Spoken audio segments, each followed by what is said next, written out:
प्यारे बच्चों, पिछले वीडियो में हमने आपको कीपिंग क्वाइट का सेंट्रल आइडिया बताया था जो आपके लिए बहुत महत्वपूर्ण है बोर्ड पेपर के लिए। अभी मैं आपके लिए एथिंग ऑफ ब्यूटी का सेंट्रल आइडिया लेकर के आया हूं जो आपके लिए बहुत महत्वपूर्ण होने वाला है और ये बहुत ज्यादा महत्वपूर्ण है क्योंकि यही सब यानी तीन जो है इसी में से आपको पूछेगा, आपको कोई समस्या नहीं होगा। तो आइए एथिंग ऑफ ब्यूटी का प्यारे बच्चों हम लोग सेंट्रल आइडिया देखते हैं और याद करते हैं।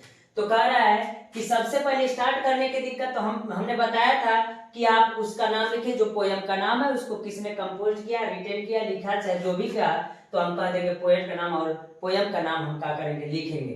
तो कह रहा है द पोएट जॉन किट्स, यानी इसके पोएट कौन है, जॉन किट्स है, has retain this poem, has retain this poem, इस पोयम को क्या किए, लिखे है about the things of beauty around us, यानी जो हमारे चारों तरफ सुंदरता है, जो थिंग ऑफ ब्यूटी यानी वस्तुओं की जो सुंदरता है उसके बारे में उन्होंने क्या किया है, वर्णन किया है। ही सेड दैट, वो कहते हैं कि थिंग ऑफ ब्यूटी यानी एक वस्तु की सुंदरता is a joy for ever, यानी हमेशा के लिए एक खुशी है, एंड नेवर एंड्स, और यह कभी समाप्त नहीं होती है। वो हमारे चारों तरफ की वस्तुओं को, प्राकृत को ले लीजिए या किसी वस्तु को ले लीजिए, वो जो सुंदरता होती है उसका वर्णन किया है और वो कभी खत्म नहीं होता है। इंस्टीट्यूट मतलब के बजाय इट गिव्स अस, वो हमें देती है पॉजिटिविटी एंड मोटिवेशन, यानी कहने का मतलब पॉजिटिविटी और मोटिवेशन क्या करती है, देती है, जो हमारे चारों तरफ क्या रहती है, सुंदरता रहती है।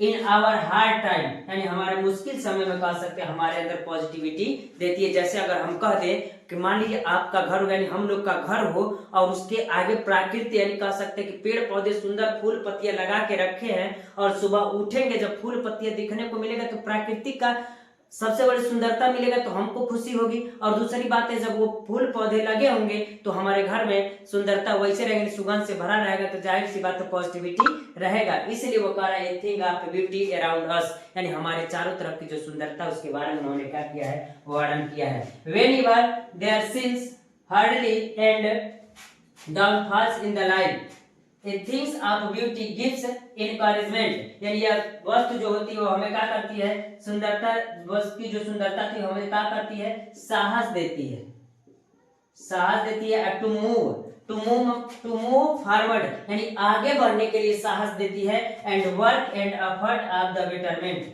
एंड वर्क माने कार्य, and effort for the betterment, और अच्छा करने के लिए क्या करती है, हमें मूव करती है, आगे बढ़ाती है। And the negativity is remove, और जो हमारे अंदर नेगेटिविटी रहता है उसको क्या करती है, रिमूव करती है।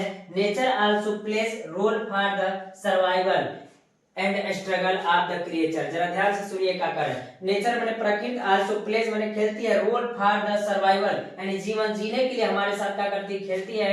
एंड स्ट्रगल माने संघर्ष करती है ऑफ द क्रिएचर, और इसके लिए सभी प्राणी क्या कर रहे हैं, संघर्ष कर रहे हैं। नेचर ऑलवेज टीच, नेचर माने प्राकृत, ऑलवेज माने हमेशा, टीच अस माने हमें पढ़ाती है, सिखाती है।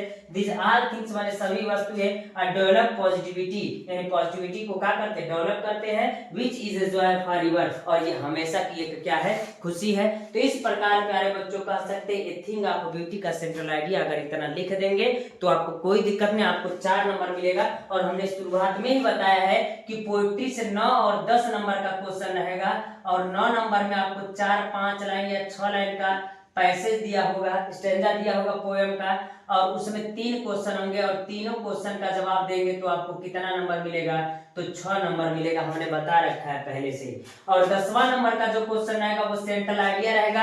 आपको 3 पोएम दिया होगा, तीनों पोएम में से कोई एक पोएम का सेंट्रल आइडिया लिखेंगे तो आपको 4 नंबर मिलेगा। और हमने आपको 3 सेंट्रल आइडिया दे रखा है, इसी में से आपको पूछेंगे, इसको तैयार कर लीजिएगा, आपको कोई समस्या नहीं होगा प्यारे बच्चों।